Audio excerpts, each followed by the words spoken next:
Welcome back to the Garden Hutch. Today we are going to start our summer vegetable plants from seed. Let's get started.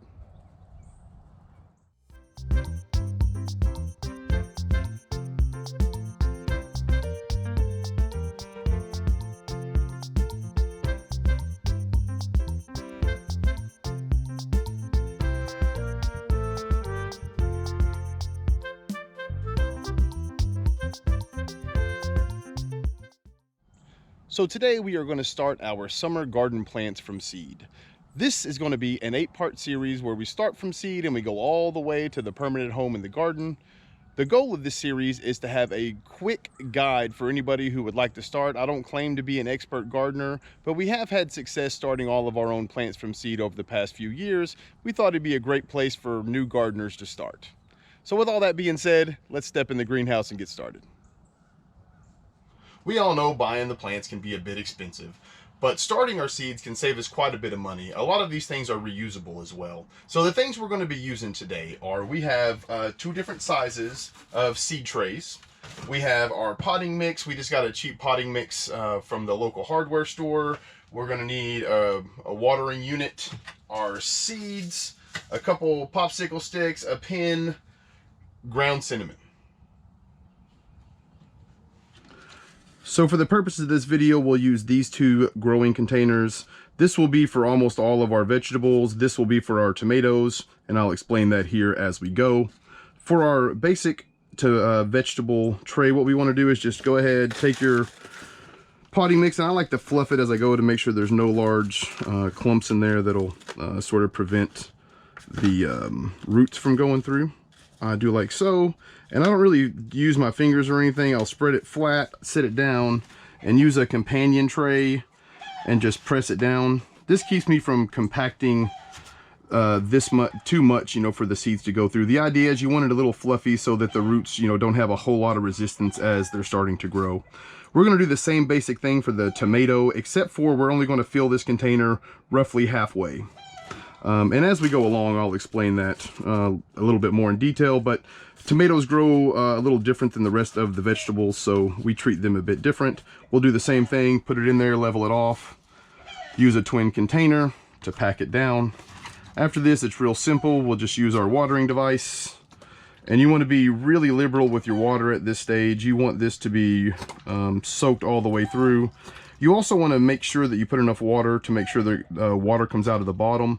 This just ensures that the containers you're using have proper drainage. That'll be a big deal as well. While I'm doing this, I will also take a similar device like this, and I'll get another one of those trays in a minute, and I will fill it roughly the same as I would one that I was going to use. Now these I won't use. I'll just set these aside, and again, I'll explain that here in just a second. So we've noticed that these have had water go through them. They've drained well. I'm going to go ahead and put just a little more water on there just to make sure. Now the important thing to do at this stage is take your dry container and compare it to the weight of the wet one. And the reason this is important is we know that this weight is whenever it's properly saturated. This one is when it's completely dry. What we don't want to do is we don't want to keep it in a perpetual state of wet. That's going to lead to the vast majority of your issues starting your seeds. So if we start with it as wet as possible and we know how that weight is supposed to feel, then we can compare that to one that doesn't have that weight.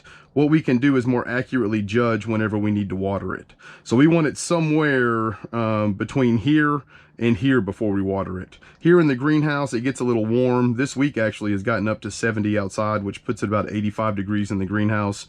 If that's the case, you'll probably need to water every other day. A typical spring time temperatures though, between 50 and 65. If that's the case, we don't water except for every 3 to 4 days.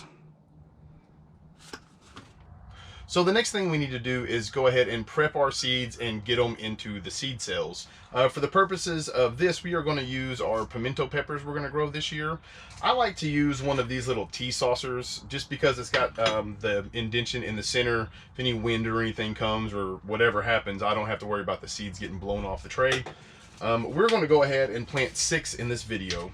And what I like to do is, if I want, in our garden this year, let me start there. We're going to grow 4 pimento peppers. So what I'm going to do is I'm going to start 6 pimento peppers. The reason for that is these things are super popular apparently for a lot of people, and I've had a lot of requests to grow them for people. So in a lot of our plants, typically in one seed cell, I will put 2 seeds. The reason for that is that just increases that amount of germination. So in the summertime, we definitely want to have as many of these come up, just in case anything happens, freak accident on your plants, you have extras. You don't want to plan your garden space for X amount of tomatoes and come up short. It's always better to have more. So I use this little tool here. I'll just go in and make my 6 holes for peppers and tomatoes. I make them about 1/4 of an inch deep. Just like so.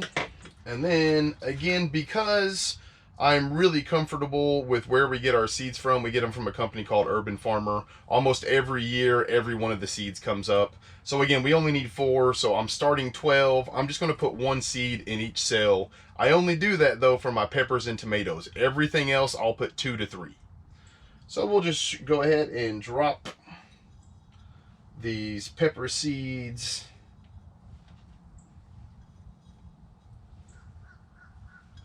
And this is a good thing to do when you're not distracted.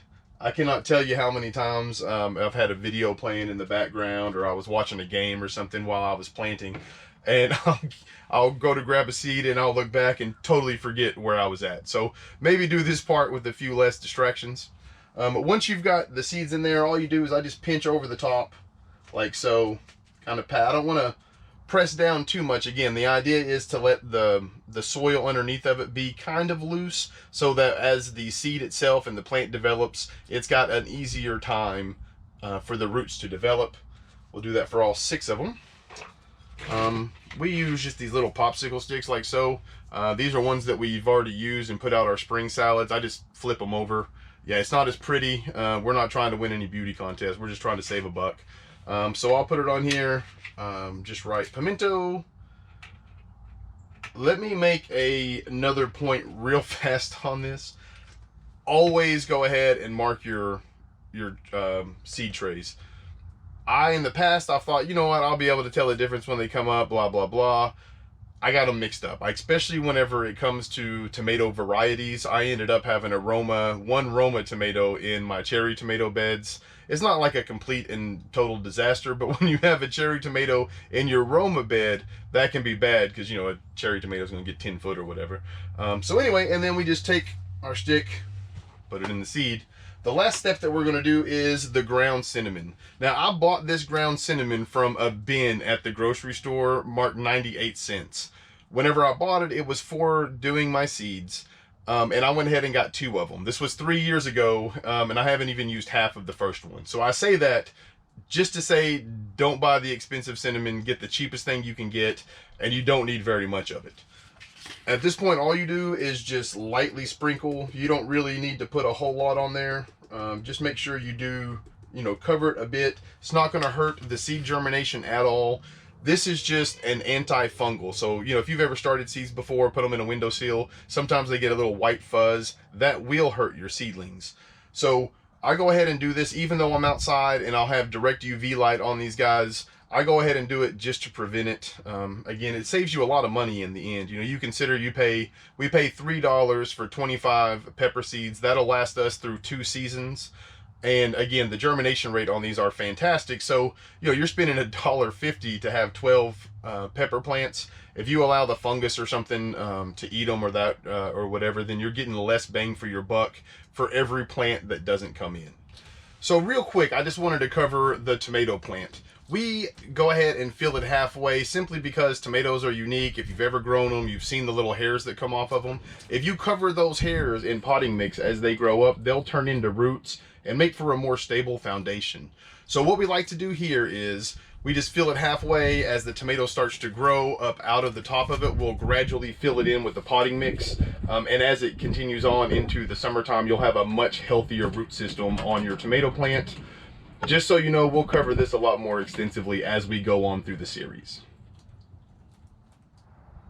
Well, we appreciate all you folks hanging out here till the end with us, as always. If you have any questions or you run into any problems along the way, just make sure to leave them down below in the comments, and I'll get to all those questions as soon as I can. Until next time, I hope everybody takes care of themselves. Peace.